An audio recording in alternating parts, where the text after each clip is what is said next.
BJP देश की तकरीबन 58% से ज्यादा आबादी पर इस वक्त काबिज है, लेकिन उसकी जीत का यह सिलसिला यहीं पर थमा नहीं है, बल्कि अब पहले से कहीं ज्यादा आक्रामक वो उन राज्यों में भी नजर आ रही है जहां बीजेपी शून्य पर खड़ी है। और यह सब कुछ हो रहा है बीजेपी के राष्ट्रीय अध्यक्ष अमित शाह के नेतृत्व में।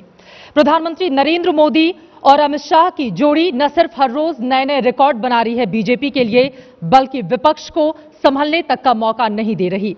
शिखर सम्मेलन में अब हमारे अगले मेहमान हैं बीजेपी के राष्ट्रीय अध्यक्ष अमित शाह जी, जिनको मैं मंच पर आमंत्रित करना चाहूंगी। जोरदार तालियों के साथ स्वागत कीजिए बीजेपी के राष्ट्रीय अध्यक्ष अमित शाह का, जिनके साथ सवालों के सिलसिले को आगे बढ़ाएंगे मेरे सहयोगी दिबांग।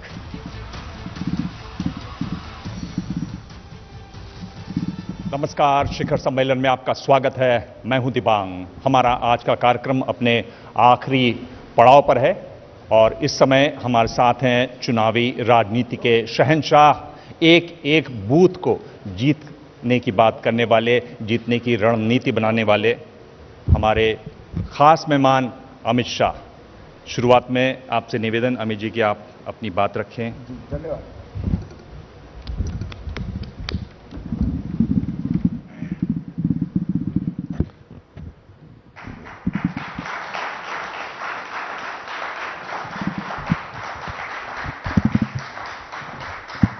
मित्रों, आज भारतीय जनता पार्टी के नेतृत्व में जो एनडीए की सरकार है, जो भारतीय जनता पार्टी के सर्वोच्च नेता श्री नरेंद्र मोदी जी के नेतृत्व में चल रही है। एनडीए की सरकार के 3 साल समाप्त होने के मौके पर आज मैं आप सबके सामने उपस्थित हुआ हूं। भाजपा के अध्यक्ष होने के नाते स्वाभाविक रूप से मेरी पार्टी की सरकार जो मोदी जी के नेतृत्व में चल रही है, उसने अब तक 3 साल में जो किया है उससे आप लोगों को मैं अवगत कराना चाहता हूं। कई प्रकार के काम 3 साल के अंदर नरेंद्र मोदी सरकार, भाजपा सरकार ने हाथ में लिए हैं और समाप्त भी किए हैं। सबसे पहला काम, देश की राजनीति में से परिवारवाद, जातिवाद और तुष्टीकरण, ये 3 नासूरों से देश की राजनीति को, चुनावी राजनीति को मुक्ति दिलाने का लगभग काम नरेंद्र मोदी सरकार ने और भारतीय जनता पार्टी ने समाप्त किया है। मोदी जी ने जब एनडीए ने उनको नेता चुना, उस वक्त सेंट्रल हॉल में एक भाषण किया था। वो भाषण के 3 बिंदु थे कि नरेंद्र भाई की जो सरकार बनेगी वो सरकार गरीबों को समर्पित सरकार रहेगी, वो सरकार पारदर्शी सरकार रहेगी और वो सरकार दुनिया में देश के सम्मान को बढ़ाने वाली सरकार होगी। ये 3 वादे प्रधानमंत्री जी ने देश की जनता के सामने सेंट्रल हॉल में किए थे और आज मैं बड़े गौरव के साथ कह रहा हूं, तीनों वादों पर नरेंद्र मोदी सरकार, भाजपा सरकार खरी उतरी है और 3 साल के बाद हम देश की जनता के सामने जा रहे हैं। नरेंद्र मोदी सरकार ने इस देश के अंदर एक प्रकार से सोच बदलने का काम किया है, देश का स्केल बदलने का काम किया है। जितनी भी सरकारें आई, कोई सरकार ऐसा कभी नहीं सोच सकती कि इस देश के हर गांव के अंदर बिजली पहुंचा दी जाएगी। नरेंद्र मोदी जी ने तय किया कि 2018 तक देश में एक भी गांव ऐसा नहीं रहेगा जहां बिजली नहीं पहुंचेगी। कभी 5,000, कभी 10,000, कभी 15,000 गैस के सिलेंडर सरकार के कार्यकाल में बांटे जाते थे। कोई सरकार ने कभी ऐसा नहीं सोचा था कि एक सरकार 5 करोड़ गैस के सिलेंडर गरीबों को बांटने का काम करेंगी और ये काम नरेंद्र मोदी सरकार कर रही है। 2 करोड़ का आंकड़ा हमने स्पष्टता के साथ पूरा कर दिया है। मित्रों, हर घर में बैंक अकाउंट पहुंचाना, हर व्यक्ति को बीमा का सुरक्षा कवच देना, 7.6 करोड़ लोगों को मुद्रा बैंक के माध्यम से रोजगारी देने के लिए आगे बढ़ना, जीएसटी के मामले पर इतनी सारे मतांतर वाले देश को एक प्लेटफॉर्म पर लाकर एक ही टर्म के अंदर जीएसटी के मसौदे को आज जम्मू कश्मीर में लगभग पूरा कर दिया गया है और देश अगले 2 महीने के अंदर जीएसटी के माध्यम से एक देश एक कर प्रणाली के दायरे में आ जाएगा। मित्रों, सर्जिकल स्ट्राइक कश्मीर की बॉर्डर पर कोई नई बात नहीं थी। इस ओर से घटनाएं होती थी, उस ओर से घटनाएं होती थी, मगर आजादी के बाद देश की सीमाओं की सुरक्षा और जवानों के सम्मान के लिए किसी भी सरकार ने राजनीतिक साहस नहीं दिखाया था कि सीमा को क्रॉस कर कर सेना अंदर जाकर सर्जिकल स्ट्राइक कर कर सेना के जवानों का अपमान का बदला लेकर आएगी। ये काम नरेंद्र मोदी सरकार ने किया है। 1 रैंक 1 पेंशन का मामला 40 साल से अटका हुआ था। एक ही झटके में 1 रैंक 1 पेंशन के मामले को समाप्त करने का काम नरेंद्र मोदी सरकार ने किया है और लगभग 8,000 करोड़ से ज्यादा रुपया जवानों के वहां पहुंचने का काम किया है। 1, 2, 3, 4 सैटेलाइट छोड़ने वाला भारत आज एक साथ 104 सैटेलाइट अवकाश में छोड़कर अंदर स्थित कर दुनिया में लीडर बनने का प्रयास कर रहा है। ओबीसी कमीशन का जहां तक मामला है, काका साहब कालेलकर से लेकर आज तक कभी भी ओबीसी की मांग थी, पिछड़ा वर्ग की मांग थी कि उसको संवैधानिक मान्यता मिले, मगर किसी में साहस नहीं था। भारतीय जनता पार्टी की सरकार ने, नरेंद्र मोदी सरकार ने यह फैसला किया कि ओबीसी कमीशन को संवैधानिक मान्यता देकर देश के करोड़ों पिछड़ों को सम्मानित करने का काम नरेंद्र मोदी सरकार ने किया है। प्रगति के माध्यम से 107 से ज्यादा जो योजनाएं बनी हैं, वो योजनाओं को सीधा प्रधानमंत्री ऑफिस से प्रधानमंत्री जी देश भर के मुख्य सचिव, मुख्यमंत्री और अलग अलग सेक्रेटरीज के साथ संवाद कर हर राज्य के अटके हुए लंबित मामलों को आगे बढ़ाने के लिए इनिशिएटिव ले रहे हैं। नॉर्थ ईस्ट के अंदर विकास का एक नया रास्ता खोलने का काम नरेंद्र मोदी सरकार ने किया है। चुनाव सुधार और राजनीति में से काला धन दूर करना, चुनावी राजनीति से ये चर्चा तो हमेशा होती थी, हर पार्टी इसके लिए बात करती थी, मगर हिम्मत कोई नहीं करता था। नरेंद्र मोदी सरकार ने एक झटके में तय कर दिया कि 20,000 की जो मर्यादा थी कैश चंदा लेने की, उसको घटाकर 2,000 का कर चुनावी राजनीति में से काले धन को मुक्ति देने के लिए बहुत बड़ा कदम नरेंद्र मोदी सरकार ने उठाया है। मित्रों, इससे आने वाले दिनों में हमारी चुनावी राजनीति को शुद्ध करने के लिए एक बहुत बड़ी शुरुआत हुई है और आगे इसका फायदा भी होने वाला है। नोटबंदी के फैसले के कारण देश के अंदर जितना भी धन, काला धन इधर उधर पड़ा था, जो देश के विकास में काम में नहीं आता था, सारा काला धन बैंक में आया है और आज उसका हिसाब किताब भी सबको देना पड़ रहा है। उसी का एक उदाहरण है कि 90 लाख से ज्यादा लोगों ने इनकम टैक्स के अंदर अपना पैन नंबर लेने की शुरुआत एक ही साल में करनी पड़ी है। ये नोटबंदी के कारण हुआ है। मित्रों, पेरिस जलवायु सम्मेलन के अंदर भारत ने जिस प्रकार से नेतृत्व प्रदान किया, उससे भी ये लगता है कि भारत ग्लोबल लीडर बनने की दिशा में आगे बढ़ रहा है। बेनामी संपत्ति का कानून जो आज तक चर्चा में रहता था, ना रूल्स बनते थे, ना इस पर आगे कार्यवाही होती थी, भारतीय जनता पार्टी की सरकार ने बेनामी संपत्ति के कानून को ठोस तरीके से संसद में पसार कर बहुत बड़ा काम किया है। शत्रु संपत्ति का बिल भी भारतीय जनता पार्टी की सरकार ने दोनों सदनों में से पार कराकर देश के हितों की रक्षा के लिए बहुत बड़ा कदम उठाया है। सेल कंपनियों पर एक जो अभियान चला है, आज मैं देख रहा हूं चहू और सेल कंपनियों के माध्यम से धन को सफेद करने वाले लोगों में एक डर व्याप्त है। सेल कंपनियों पर एक सोची समझी मुहिम के तहत ये सरकार कठोरता से काम कर रही है। भीम ऐप के माध्यम से आज डिजिटल पेमेंट में भीम ऐप दुनिया का सबसे पॉपुलर ऐप बना है और डिजिटल पेमेंट की बढ़ोतरी भी बहुत हो रही है। जेनरिक दवाओं के माध्यम से गरीब को स्वास्थ्य का अधिकार देने का काम नरेंद्र मोदी सरकार ने किया है। स्टेंट के भाव को 7,000 से 45,000 के बीच में स्थिर कर गरीब से गरीब व्यक्ति भी अपने दिल का इलाज करा पाए, इस प्रकार की व्यवस्था की है। एक सरकार पहले जो थी वो भ्रष्टाचार में डूबी हुई सरकार थी। हर महीने, हर सप्ताह एक घपला घोटाला भ्रष्टाचार आता था। संवैधानिक संस्थाओं ने लगभग 12 लाख करोड़ रुपए के घपले घोटालों को बाहर लाने का काम किया था। भारतीय जनता पार्टी की नरेंद्र मोदी सरकार 26 तारीख को 3 साल समाप्त कर देगी। हमारे विरोधी भी, मैं सोच समझ कर कह रहा हूं, हमारे विरोधी भी हम पर भ्रष्टाचार का आरोप नहीं लगा सकते। एक पारदर्शी सरकार देने का काम नरेंद्र मोदी सरकार ने किया है। पॉलिसी पैरालिसिस, इस अगली जो सरकार थी वो पॉलिसी पैरालिसिस से ग्रस्त सरकार थी। नीतियों के बाबत में उसको लकवा हो गया था। हर कोई कोना ऐसा नहीं है जहां स्पष्ट नीति बनाने का काम नरेंद्र मोदी सरकार ने किया था। एक सरकार ऐसी थी जिसमें हर मंत्री अपने आप को प्रधानमंत्री मानता था और प्रधानमंत्री को बेचारे को कोई प्रधानमंत्री नहीं मानता था।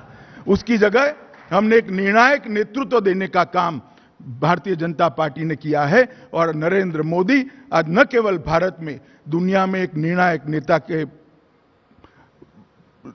नाते उभर कर बाहर आए हैं। मित्रों, बहुत सारे काम ऐसे हुए हैं जो शायद बहुत सालों से सोचे भी नहीं जा सकते थे। हम हमारे चुनाव घोषणा पत्र तक सीमित नहीं रहे, उसके दायरे के बाहर भी देश का भला करने के लिए बहुत सारी दिशाओं में इनिशिएटिव भारतीय जनता पार्टी की सरकार ने लिए हैं और विशेषकर कृषि में सॉइल हेल्थ कार्ड एक ऐसा प्रयोग है जो गुजरात में सफलतापूर्वक हुआ था।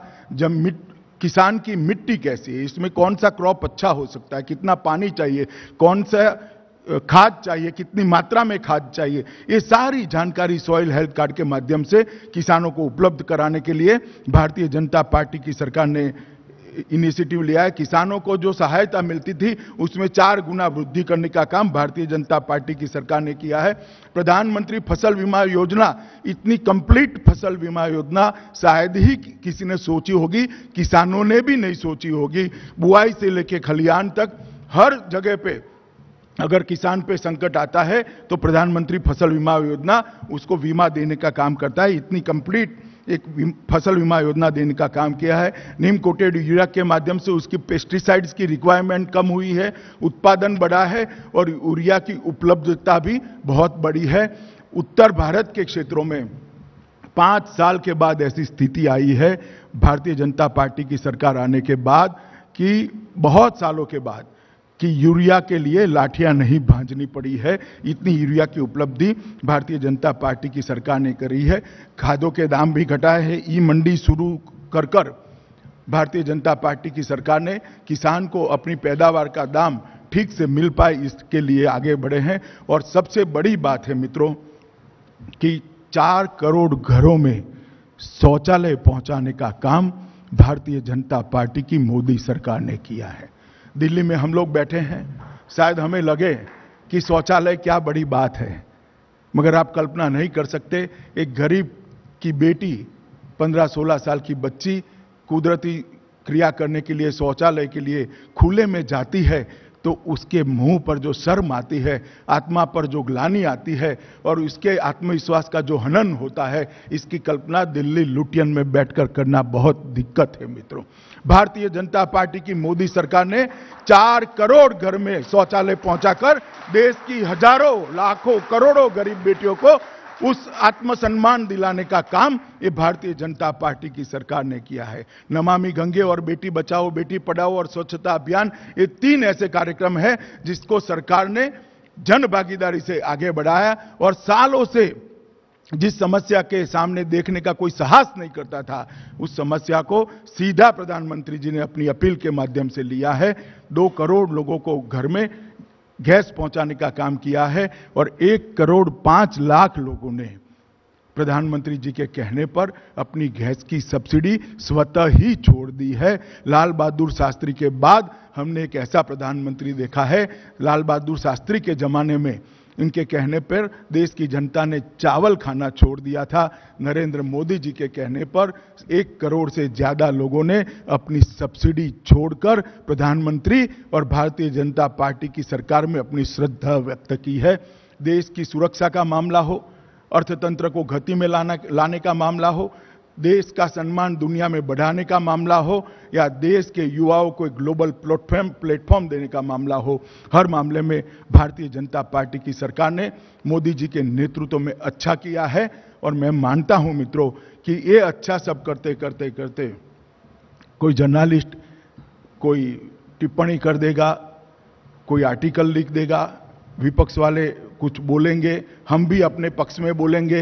ये सब तो राजनीति में होता रहता है, मगर लोकतंत्र में सबसे बड़ा सर्टिफिकेट जनादेश होता है।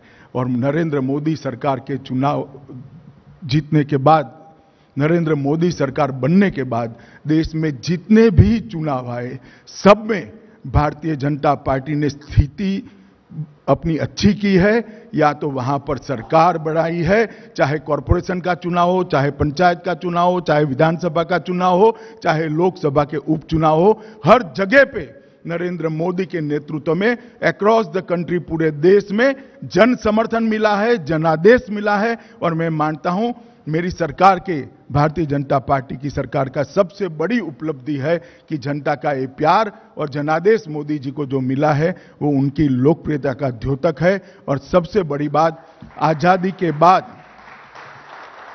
के बाद सबसे लोकप्रिय जननायक को देने का काम भारतीय जनता पार्टी ने किया है, और वो जननायक का नाम है श्री नरेंद्र मोदी। धन्यवाद।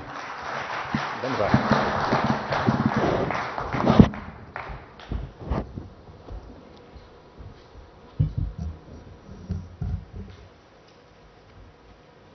अभी जी, जब पिछली बार आप इस कार्यक्रम में थे, शिखर सम्मेलन में, आपने कहा कि उत्तर प्रदेश में हमारी जीत होगी, और जीत हुई, जोरदार जीत हुई। मैं आपसे सिर्फ पूछूं कि 3 बड़ी वजहें आप क्या मानते हैं इसकी, किस तरह से ये जीत हुई? देखिए, उत्तर प्रदेश में लोकसभा के चुनाव में उत्तर प्रदेश की जनता ने भारतीय जनता पार्टी को 80 में से 73 सांसद को जिताया था। मोदी जी स्वयं उत्तर प्रदेश से आते हैं, वाराणसी से सांसद हैं, और उसके बाद में जिस प्रकार से 3 साल ये सरकार चली और जिस प्रकार से इस सरकार ने नीचे तक गरीबों की समस्याओं को एड्रेस करना शुरू किया, मुझे लगता है इसकी एक बहुत अच्छी आस इससे उत्तर प्रदेश की जनता में बंधी थी। हालांकि उत्तर प्रदेश की तत्कालीन सरकार योजनाओं को नीचे ले जाने में बहुत दिक्कतें पैदा करती थी, फिर भी जितना कर पाए उससे भी उत्तर प्रदेश संतुष्ट था। मैं मानता हूं कि मोदी जी की लोकप्रियता और केंद्र सरकार के जो अच्छे काम थे, दोनों को मिल मिलाकर उत्तर प्रदेश की जनता ने सपा बसपा के विकल्प के अलावे भारतीय जनता पार्टी को चुनना पसंद किया। और मैं अपने कार्यकर्ताओं का भी धन्यवाद करना चाहता हूं कि एक मुश्त होकर उत्तर प्रदेश के चुनाव में हम चुनाव के मैदान में रहे, हर क्षण हर पल लड़े और विजय प्राप्त करें। एक तो उत्तर प्रदेश में जीत, इतनी भारी जीत, आमतौर पर इतनी बड़ी जीत हो जाती है तो लोग आराम करते हैं। आप अब दौरे पर निकले हैं, हर महीने आप 20,000 किलोमीटर चल रहे हैं, और 1-2 महीने नहीं, आप 5 महीने तक ऐसा करेंगे, 1 लाख किलोमीटर हो जाएगा वो। मैं आपसे पूछ रहा हूं कि आप चाहते क्या हैं? नहीं दिबांग जी, बाकी सब पार्टियों के लिए राजनीतिक गतिविधि चुनाव से जीतने का एक साधन हो सकती है। भारतीय जनता पार्टी एक विचार को लेकर, एक सिद्धांतों के लेकर देश की राजनीति में काम कर रही है, और हम 50 के दशक से काम कर रहे हैं, कोई आज की बात नहीं है। देश की जनता ने हमारे नेता श्री नरेंद्र मोदी पर भरोसा कर पूर्ण बहुमत की सरकार दी है।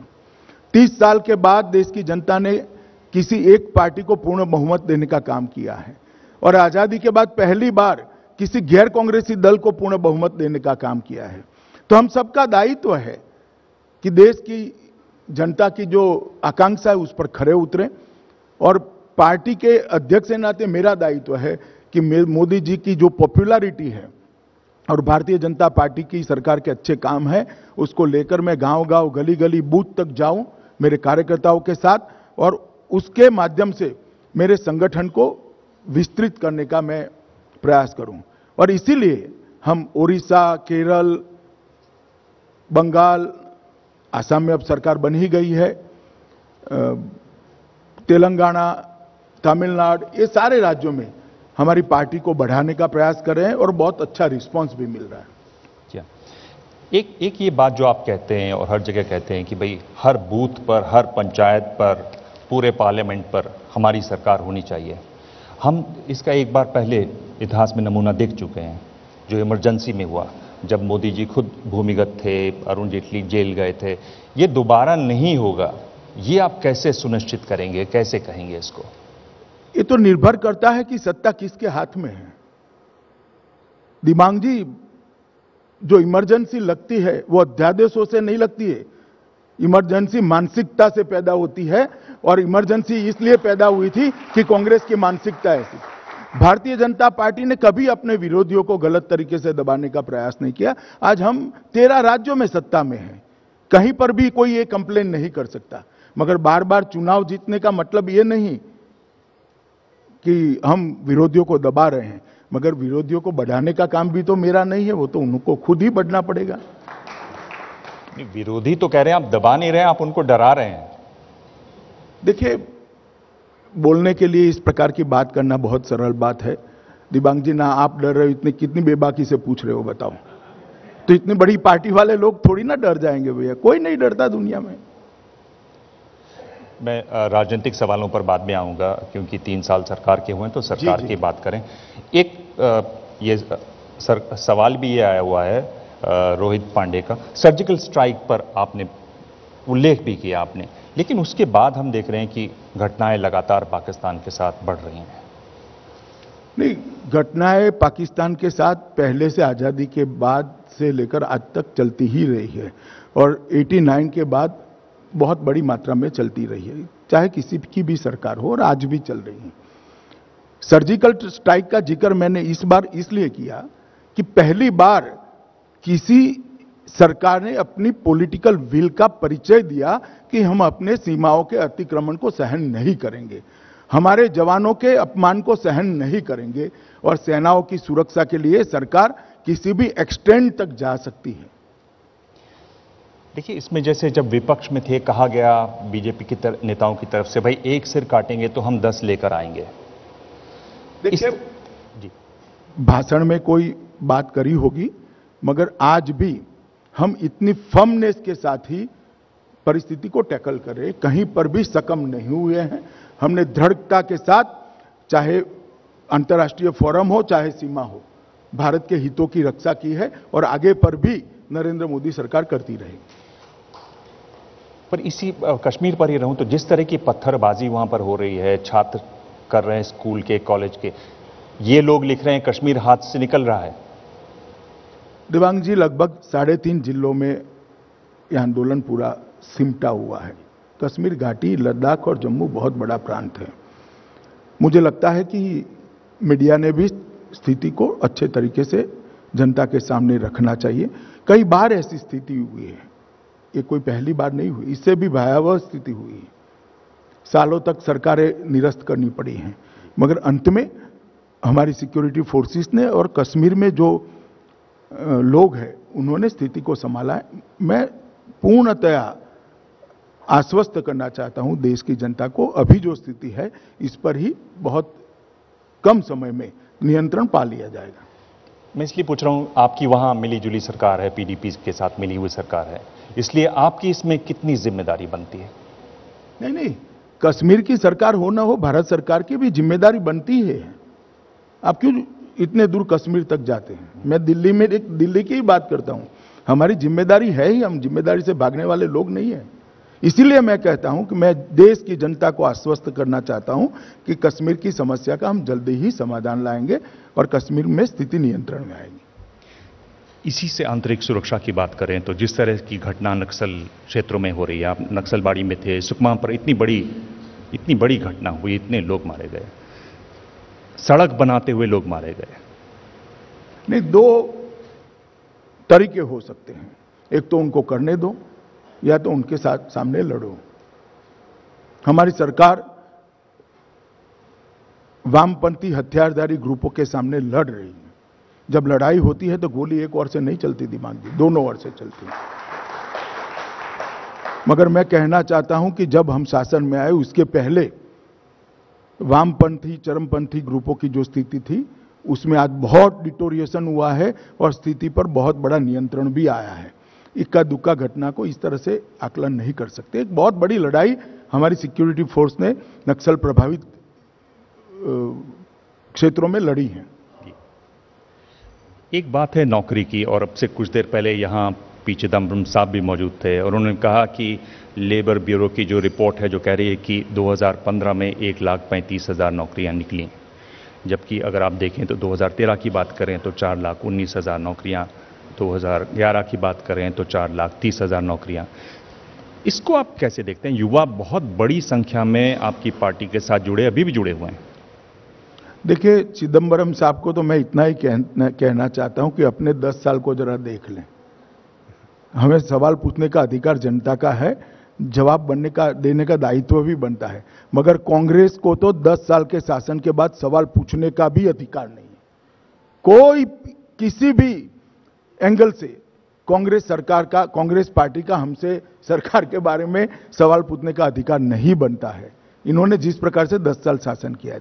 जहां तक नौकरियों का सवाल है, आंकड़े आप बोल ही गए हो, इसलिए मैं बोलना नहीं चाहता, मगर इसके साथ साथ स्टार्टअप के माध्यम से, स्किल इंडिया के माध्यम से और मुद्रा बैंक के माध्यम से हमने देश के करोड़ों युवाओं को स्वरोजगार के बारे में प्रेरित करने का काम किया है और बहुत अच्छे परिणाम मिले हैं।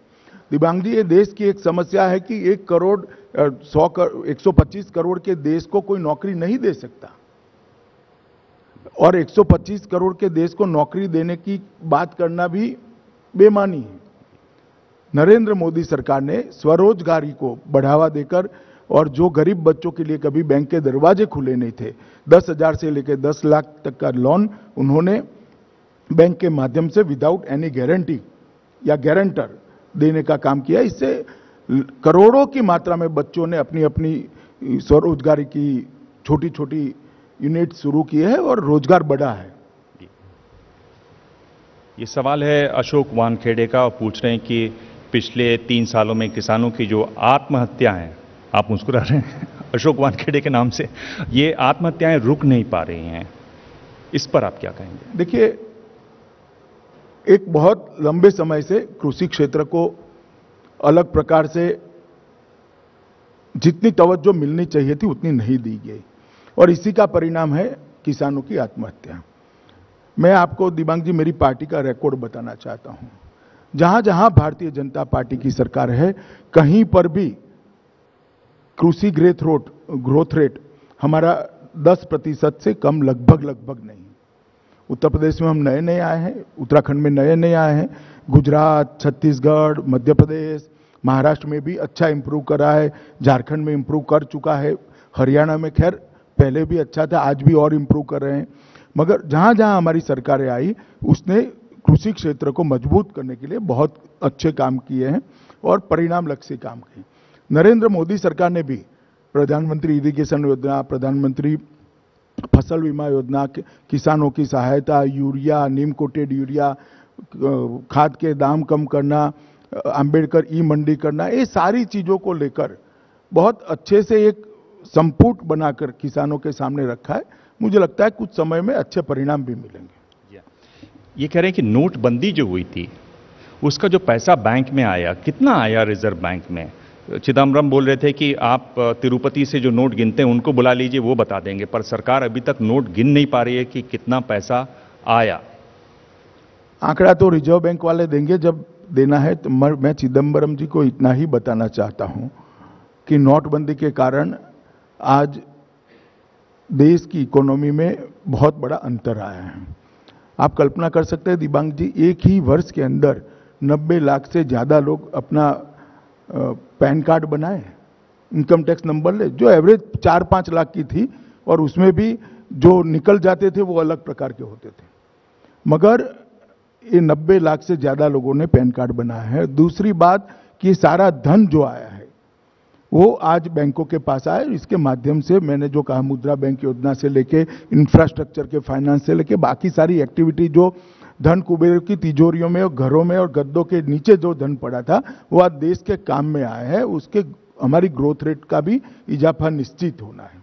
और मैं चिदम्बरम जी को इतना ही कहना चाहता हूं कि भाई, इतने सारे सवाल करने के पहले आप 2019 तक राह देखिए, जनता ही आपको सारे जवाब देने वाली है।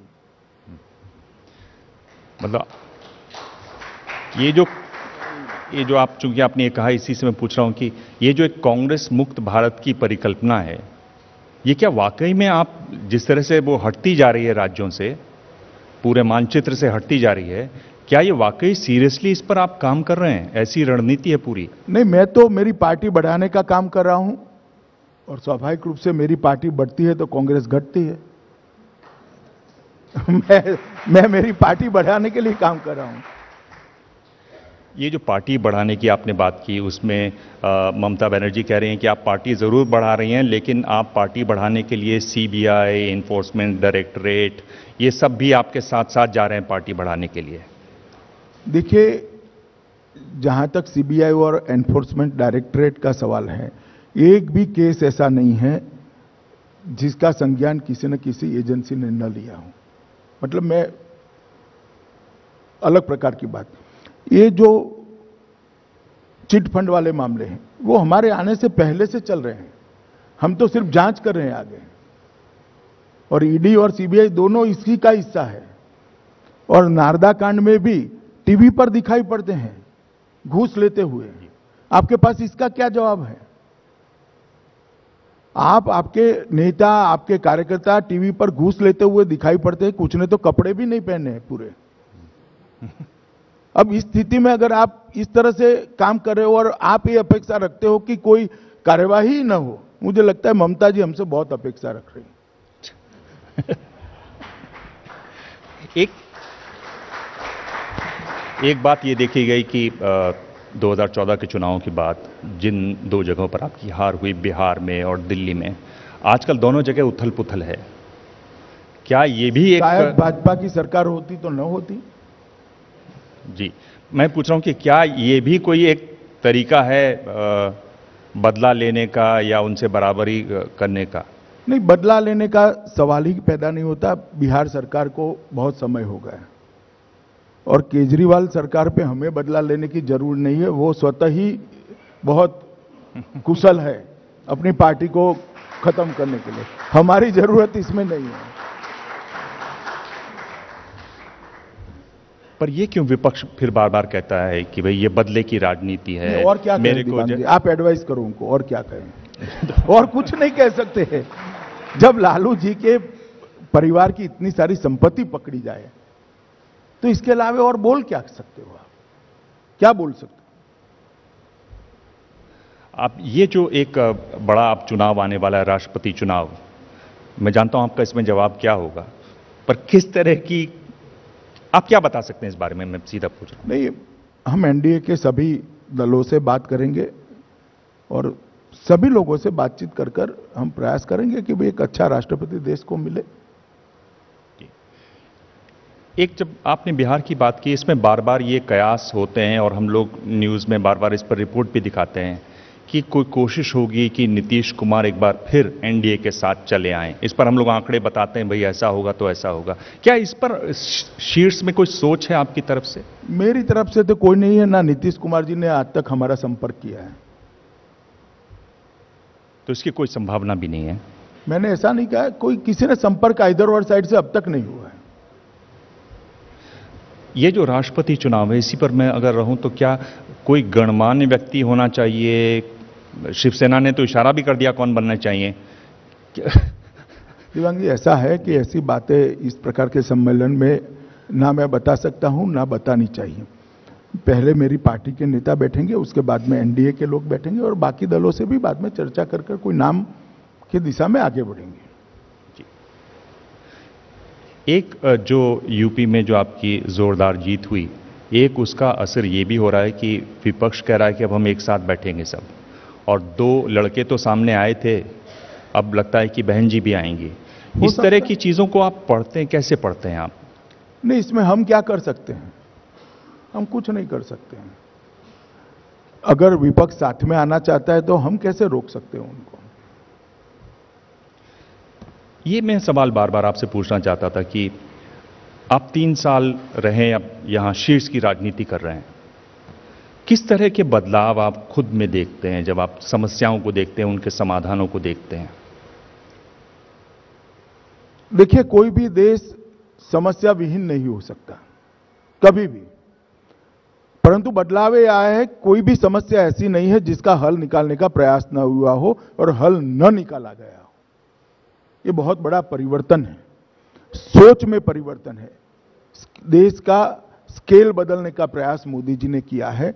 हर गांव में बिजली पहुंचाना, हर घर में शौचालय पहुंचाना, हर घर में बिजली पहुंचाने का लक्ष्यांक रखना, 5 करोड़ लोगों के घर में गैस पहुंचा देना, 7 करोड़ युवाओं को स्वरोजगार देना। मैं मानता हूं बहुत बड़ा परिवर्तन हो रहा है, बहुत बड़ा परिवर्तन हो रहा है। ये बाकी लोग क्यों नहीं देख पा रहे हैं इसको? नहीं, काफी लोग देख रहे हैं, मगर काफी लोगों की मजबूरी भी है। अगर वो ही हमारा अच्छा कह देंगे तो जनता के बीच में कैसे जाएंगे? वो तो बोल नहीं सकते विपक्ष के लोग, बाद में उनका बचेगा क्या? वो नहीं बोल सकते, मगर जनता जानती है, और जनता जानती है इसीलिए बार बार मोदी जी के नेतृत्व में भारतीय जनता पार्टी को जहां जहां चुनाव होता है जनता चुन लेती है। एक बड़ा मुद्दा जिस पर सुप्रीम कोर्ट में सुनवाई भी चल रही है आजकल, 3 तलाक का मुद्दा। ये लोग बहुत बोल रहे हैं कि राजनीति से प्रेरित हैं, आप इसको कैसे देखते हैं? पहले जहां तक राजनीति का सवाल है, मैं मानता हूं इस मामले को राजनीतिक नहीं बनाना चाहिए। ये कोई भाजपा सरकार ने या भारतीय जनता पार्टी ने खड़ा किया हुआ मामला नहीं है।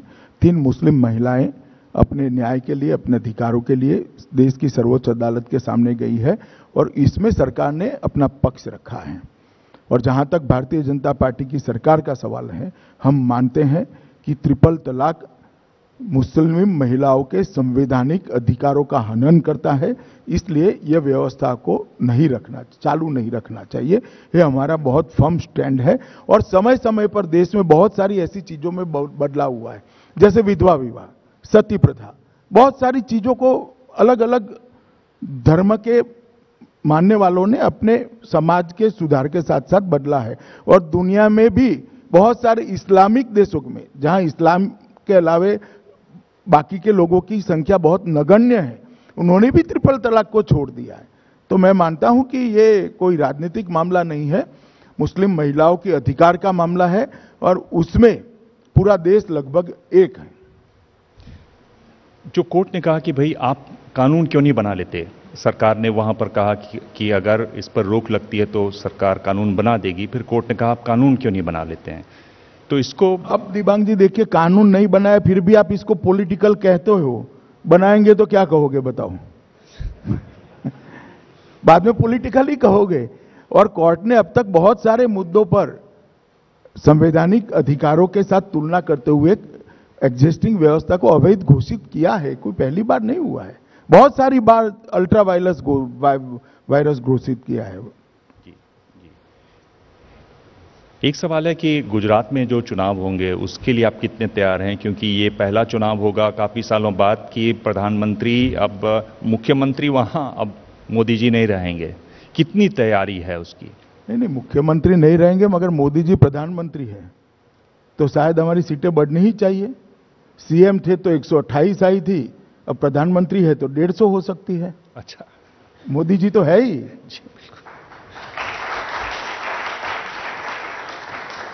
इसमें आपके पुराने जानने वाले शंकर सिंह वाघेला, उनके बारे में तरह तरह के कयास लग रहे हैं।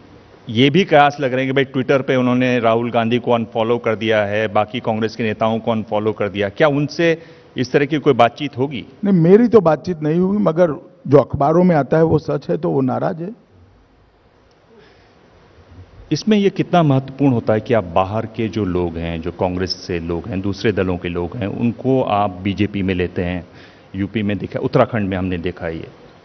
देखिए, जितने भी लोगों को हमने लिया है वो सब लोगों ने मेरी पार्टी और मेरी विचारधारा को स्वीकार कर कर पार्टी ज्वाइन की, एक बात। और बाद में वो लोग जनादेश के लिए भारतीय जनता पार्टी के सिंबल के साथ लोगों के सामने भी गए हैं, और उसके बाद में वो चुनकर आए हैं।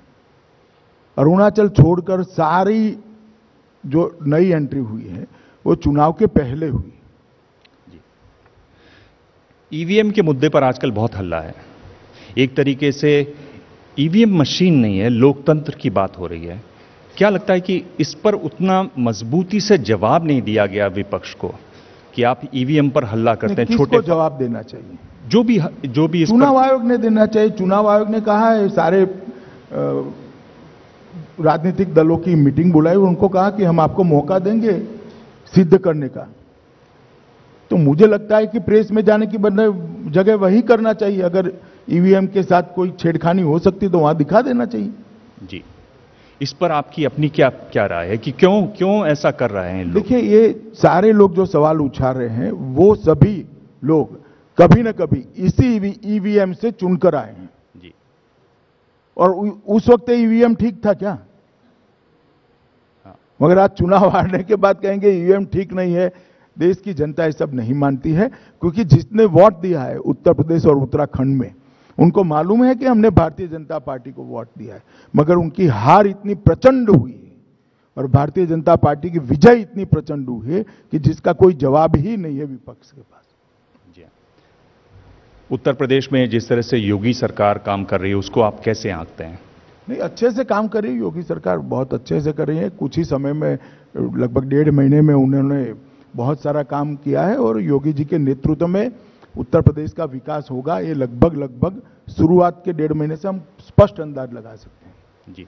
इसमें जो एक गौरक्षा के नाम पर जो हिंसा हो रही है वहां भी हुई है, बाकी गुजरात में भी हुई है, कैसे देखते हैं आप इसको और ये रुकती क्यों नहीं है? ये देखिए, देश में बहुत सारे कानूनों का उल्लंघन होता है, ऐसे इस कानून का भी उल्लंघन होता है। मगर जहां पर भी होता है वहां हमारी सरकारें इस पर एफआईआर भी दर्ज करती हैं, इनकी अरेस्ट भी होती है और कानून की अदालत के शरण में भी ले जाते हैं। इनकी कोई फेवरेटिज्म हो रहा है ऐसा नहीं है।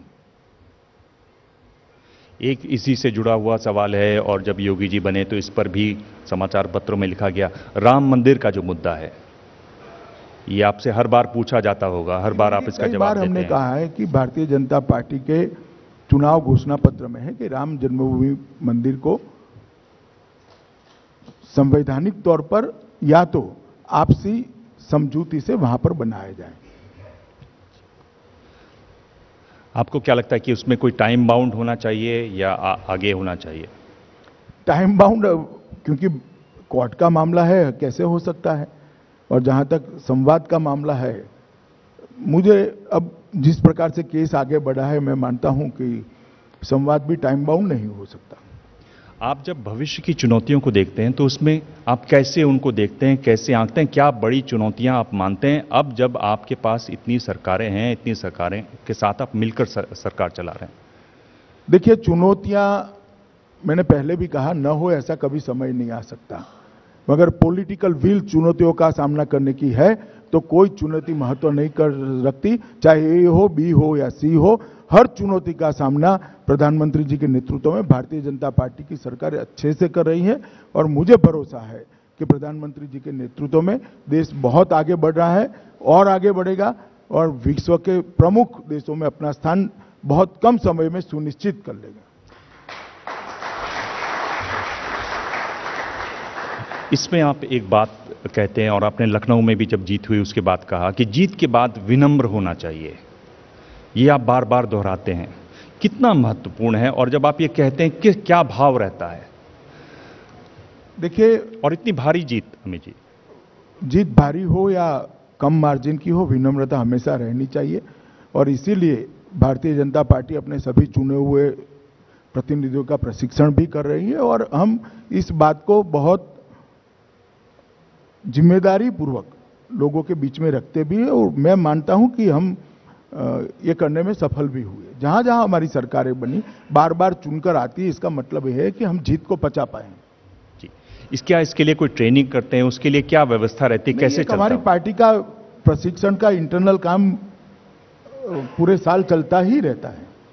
जी जी, ये हमारा रेगुलर ऑर्गेनाइजेशनल अफेयर्स है। जी, अगर आप 2019 को देखें तो आप फिलहाल यहां से किस तरह की चुनौतियां देख रहे हैं और किस तरह की तैयारियां देख रहे हैं? देखिए, अभी 19 को काफी देर है, 2 साल बाकी हैं, बहुत सारे नए मुद्दे भी आएंगे, राजनीतिक स्थितियों में भी बदलाव आएगा। मगर इतना मैं जरूर कहना चाहता हूं कि 2019 के चुनाव में भारतीय जनता पार्टी और एनडीए के साथी मोदी जी के नेतृत्व में अभी जो है उससे बहुत बड़े बहुमत के साथ फिर से चुनाव जीत कर आएंगे और एक लंबे समय तक मोदी जी देश को अच्छा नेतृत्व देंगे। अब आपकी कुछ निजी बात करें। निजी बात रहने ही दीजिए दिबांग जी, मैं कोई निजी व्यक्ति भी नहीं हूं, मैं सार्वजनिक जीवन में हूं, तो सब सार्वजनिक ही होता है। चलिए तो फिर पॉलिटिकली रहता हूं, निजी बात में आऊंगा। ये बताइए कि जिन राज्यों में जहां आपकी पकड़ उतनी नहीं है, जो सीटें आपने पिछली बार नहीं थी, उनमें किस तरह से आप प्रयास कर रहे हैं, किस तरह से जोर लगा रहे हैं?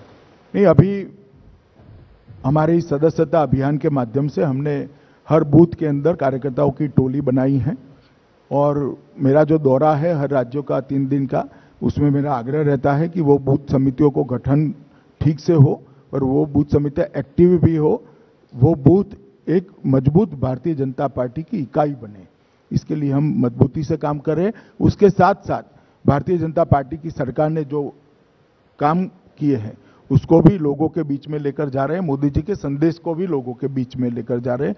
दिवांग जी, 7 चर्च में बहुत अच्छा प्रतिसाद मिल रहा है, चाहे उड़ीसा हो, केरल हो, तेलंगाना हो, बंगाल हो, त्रिपुरा हो, हर जगह पे बहुत अच्छा प्रतिसाद मिला है।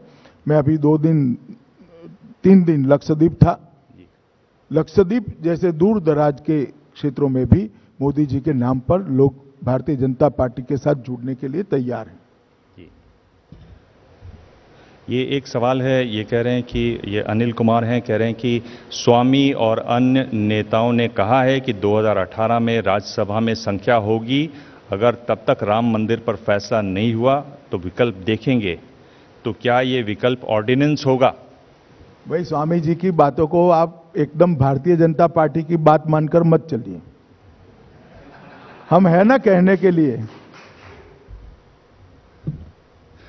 अमित जी, ये बताइए कि 18 साल की उम्र में आप पीवीसी पाइप्स की ट्रेडिंग करते थे, आपने फैक्ट्री बनाई मानसा में, क्या सोचकर, क्या भाव था? और ये उस समय की बात है जब बीजेपी का नाम लेवे बहुत ज्यादा लोग नहीं थे, क्या सोचकर आप इस राह की तरफ आए? दिवांग जी, बहुत सारे कार्यकर्ता भारतीय जनता पार्टी के, मैं अकेला नहीं हूं, वो एक अलग बात है, मेरा भाग्य भी है और पार्टी की मुझ पर कृपा भी है कि मैं आज पार्टी का अध्यक्ष हूं। मगर बहुत सारे कार्यकर्ता, हमारे करोड़ों कार्यकर्ता ऐसे हैं जो इतनी कम आयु में पार्टी के साथ जुड़े हैं, पीढ़ियां जुड़ी हैं, 80 छोड़िए 50 से जुड़े हुए हैं। वो कोई प्राप्त करने के लिए राजनीति में नहीं आए थे। राजनीतिक क्षेत्र की सूचिता बनाए रखें, उसमें गिरावट ना आए, उसकी गरिमा को बढ़ाने के लिए और भारतीय जनता पार्टी के सिद्धांतों के और विचारधारा के आधार पर भारत के उत्थान के लिए हम राजनीति में आए थे। और जब हम लोग भारतीय जनता पार्टी से जुड़े तब तो हमारा मजाक उड़ाया जाता था, कॉलेजों में और बाकी सब जगह हमारे फैसलों पर सवाल उठाए जाते, कहाँ जा रहे हैं, इस प्रकार के बहुत सारे लोगों ने हम लोगों को एडवाइस भी किया था कि ये क्या करें। मगर खैर, एक आयु होती है और उसी आयु में भारतीय जनता पार्टी के बहुत सारे कार्यकर्ता हैं, 30 साल, 40 साल, 50 साल से काम कर रहे हैं और बहुत अच्छे से, इसीलिए पार्टी हमारी मजबूत हुई। आपने भाग्य और कृपा कहा। अमित जी, आप इतनी मेहनत करते हैं, आप मेहनत कभी क्यों नहीं कहते हैं? आप अगर 5 महीने में 1 लाख किलोमीटर ट्रैवल कर रहे हैं तो आप उस बात को क्यों छोड़ देते हैं? क्योंकि दिबांग जी, आप मुझे अकेले को देख रहे हैं। मैंने उत्तर प्रदेश में 70 वर्ष की आयु के हमारे एक कार्यकर्ता को पोस्टर लगाते हुए देखा है। साहब, उसको क्या मिलेगा? अब 70 साल की आयु हो गई, कुछ नहीं मिला अब तक, फिर भी भारत माता की जय बोलकर इतनी ठंड में पोस्टर लगाता है। वो कार्यकर्ता का मुझे विचार आता है, इसलिए मैं, और मैं निश्चित रूप से मानता हूं, मेरा सौभाग्य है कि पार्टी ने मुझे मौका दिया है। बहुत सारे कार्यकर्ताओं ने मुझसे ज्यादा मेहनत करी है, मुझसे ज्यादा त्याग किया है और मुझसे ज्यादा तपश्चर्या भी करी है। तमिलनाडु की बात होती है, तमिलनाडु पे बहुत सारे कयास लग रहे हैं, क्या तमिलनाडु में रजनीकांत से कोई बात हो रही है? उनकी तरफ से कोई ऐसी बातचीत है या प्रयास है? नहीं, अभी तो हमारी किसी से बात नहीं हुई। तमिलनाडु में एआईडीएमके का आंतरिक मामला है और अभी वहां के मुख्यमंत्री का स्टेटमेंट मैंने अखबार में पढ़ा था कि हम सुलझा लेंगे। ठीक ही है जी, सुलझ जाता है तो जी। नहीं, रजनीकांत की मैं बात कर रहा हूं। क्या आपको लगता है कि एक और रजनीकांत जी से हमारी कोई बात नहीं हुई? पर क्या इस तरह की कोई खोज है? देखिए, खोज तो मैं हर रोज पार्टी के लिए अच्छे लोगों की करता हूं। दिबांग जी, आप भी आ जाओ तो लगा दूं आपको।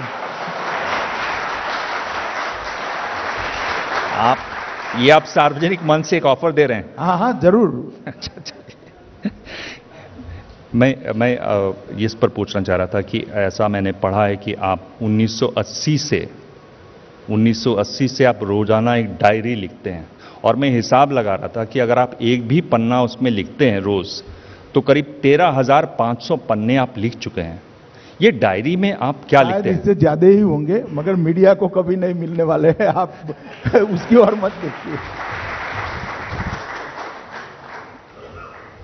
डायरी रोजनिशी में लिखता हूं 12 मार्च 1980 से, और वो मेरे आंतरिक आकलन के लिए होती है। मेरे जीवन में कहीं भटकाव ना आए, मेरे जीवन का ध्येय और रास्ता हमेशा एक दिशा का रहे, इसके लिए मैं लिखता हूं। जी, ये हमारी सहयोगी शीला रावल, उनका सवाल है। वो कह रही हैं कि ऐसा लगता है कि आप विपक्ष पर निशाना साधे हुए हैं। मायावती, लालू, अरविंद केजरीवाल, चिदम्बरम, और आप एक उनको बैकफुट पर लाना चाहते हैं, एक प्रेशर उन पर डालना चाहते हैं। देखिए, ये देश में एक बहुत बड़ा उदाहरण है इमरजेंसी का। इस प्रकार के हथकंडों से कोई बैकफुट पर नहीं आता है, ना कोई दबता है, अगर गलत तरीके से दबाया जा सके तो, और ये हम भुगत चुके हैं। इसलिए हमारी कोई ऐसी मंशा नहीं है, बट इट डजंट मीन कि आपने गलत किया है इसको भी बख्श दिया जाएगा। अगर कुछ गलत किया है और जांच होती है तो उसको स्पिरिट से फेस करना चाहिए। ये एक और सवाल है। देश में किसानों ने बम्पर फसल उगाई है, लेकिन उनकी फसल के भाव नहीं मिल रहे हैं। सरकार फसल को एमएसपी में नहीं खरीद रही है। नहीं, समर्थन मूल्य से जहां जहां भारतीय जनता पार्टी की सरकारें हैं, हर जगह पे खरीदी शुरू हो गई है। यूपी जैसे बड़े राज्य में जहां कभी रबी की फसल खरीद नहीं होती थी, वहां पर भी 80 लाख टन गेहूं की खरीदी का लक्ष्यांक रखा है, और हर जगह पे फसल खरीदना शुरू हुआ है। अमित जी, जिस तरह से आप जवाब देते हैं, जिस तरह से आप राजनीति कर रहे हैं, उससे ऐसा लग नहीं रहा कि सारे जो विपक्षी हैं वो 2019 में ऐसा ना हो एक तरफ हो जाएं, तो आपकी समस्या बढ़ेगी। बिहार में देखिए जैसा हुआ, ये कोई भाव आता है आपको? नहीं, ये भाव से क्या करूं, मैं हार जाऊं? कमाल बात करते हो देवांग जी। मैं मेरी पार्टी को बढ़ाने का प्रयास कर रहा हूं। मोदी जी बहुत अच्छा काम कर रहे हैं, और इसके कारण जनता हमें बार बार चुनती है, और चुनना भी चाहिए। मैं मानता हूं कि जिस प्रकार से मोदी जी काम कर रहे हैं, भारतीय जनता पार्टी का समर्थन होना बहुत स्वाभाविक है। क्या इसमें यह भी शामिल है कि जो आपका जो मुख्य विपक्षी दल है, उनके नेता न तो बोलते दिखाई देते हैं, नए नेता, युवा नेता, न उनकी किसी चीज पर बहुत साफ सोच आती है? क्या उसका भी आपको बहुत बड़ा लाभ मिलता है? मैं पूछ रहा हूं कि विपक्ष का ढीला होना आपको कहां तक मदद देता है?